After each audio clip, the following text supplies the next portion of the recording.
Baheula baheula aya kiai hebat di Banten, lamun urang hayang lulus zaman Anang Kosim, suara bagus, kemudian tenar, dibere wiridangan kudu dibirikeun di Maulana Yusuf lain di Maulana Sarudi.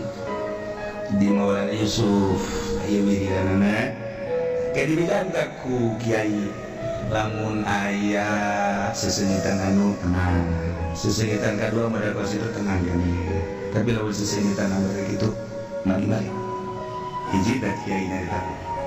Kedua namun misalnya orang ke tapa didinya jadi aya orai ulah ini orai lamun aya bangkong ulah tetep ini teruskeun bae moal kumaha moal aju lamun aya eta teh nu sakala liber teh di luhur teh nanda luhur gitu tah mada ka bangkabeunana simut-simut leutik budak kosan eta ulah tetep hayu bae teruskeun geus ulah sieun ya ada teh guru urang nu tapa dirinya ulah sieun. Tapi lamun aya kica-kica hiji dua tilu geus memeh ngalobaan maning balik geus kica-kica mata budak-budak teh oke kica-kica jawana ka HP tepok balik dua katilu nomor katilu endeuh aya deuk eueuh sesengitan atau deuk aya deuk eueuh teu bangkong orai jeung sajabana tapi aya bentuk aki-aki atau awewe mawa pengki jeung mawa pacul mani gegerean balik nggak coba balik cepat siapa apa bahaya jasa tamak eta Banten teh sejarah Banten teh tapos itu tak wari makan geus kiai na maot kan geus kolot baheula kiai na wallah malam nurun kata ilmu disebut Paku Banten teh lain sa paku Banten eta boga ilmu Paku Banten kan aya aslina aya pakuan biasa Pak bentuk tangkal kayu muncul disebut Paku Banten gitu. Nah lamun eta Paku Banten anu kuari ngawujud jarang gitu ngaranna tangkal kayu oyam teh saeutik geus Banten oyam kamari oyam saeutik doang teh daunna doang kiaina nu oyam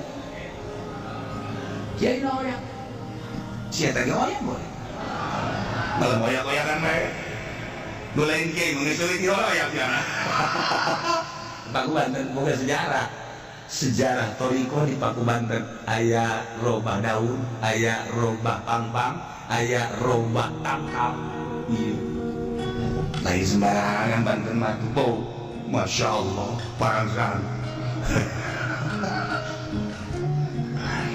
udah bari jauh Paku Banten ilmu nak luhur lah sadajan nu kuari kadugalana tapi sejarah kecerona jeung tangkal kaina di mana eta menjadi ciri Paku Banten Masya Allah aya nu ngageugeun ternyata bumi digoyang hadi dalim jadi baik sebab dia jadi kerawangnya goyang bumi edek minta istiqomah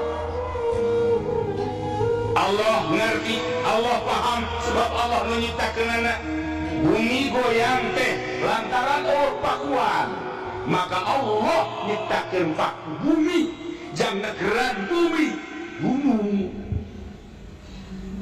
diciptakeun ku Gusti Allah gunung gunung di negara urang mah teu sakumaha ketika urang ka Yordan ningali gunung Masya Allah di Mesir Yordan Yerusalem gunung mereka tak tadina Haji Pedi diwakafkan begitu ridho aing mah hiji tah balik oke tapi kan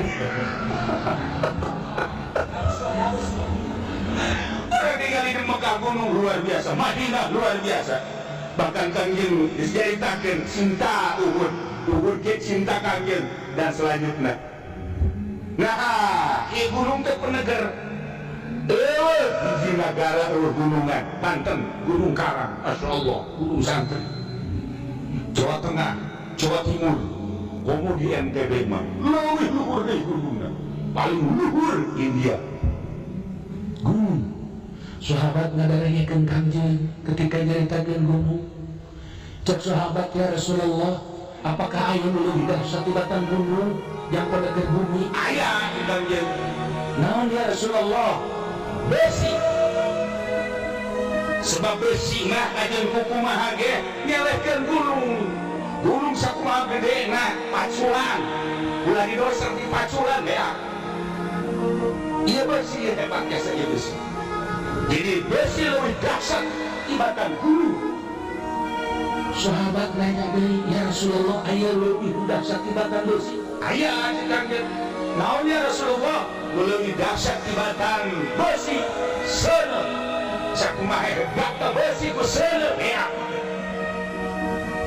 Masya Allah, cek sahabat, ya Rasulullah, apakah aya leuwih dahsyat tibatan seuneu? Aya. Naon ya Rasulullah? Cai. Kajeng teuing adag-adagan seuneu. Ingkul cai. Pareum. Ya Rasulullah, aya nu leuwih dahsyat tibatan cai? Aya cek Kangjeng Rasul. Naon ya Rasulullah? Angin. Angin mah ulah-ulah angin na gelebuk di dieu, angin nu kaluar ti dieu bahaya. Bahaya gede eta mah. Di mobil ge lamun geus aya angin eta mampir heula. Wah, itu beres si anginnya. Kok masih eta mah anginnya? Heuh, jaman teh boleh caritakeun dong. Racun. Angin. Angin aja geus bau ku angin. Nah, ieu angin pohara jasa. Ya Allah, ya Rabb. Sahabat tetap masih ngotot nanyakeun, ya Rasulullah, aya kene jang penegak dunia selain daripada angin? Aya teh Kangjeng Rasul. Naon ya Rasulullah? Lamun hayang nyaho penegak dunia supaya dunia ulah goyang. Di antara diceritakeun tadi lebih hebat tibatan angin. Iyalah jelema anu hartana loba, anu daekna zakat. Jelema anu elmuna loba, anu daek mere elmuna lillahi taala.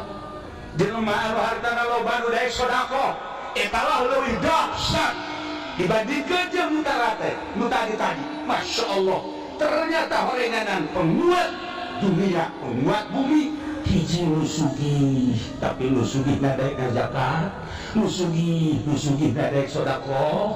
Ai si eta mah pan kadengena doang sugih. Kadengena doang.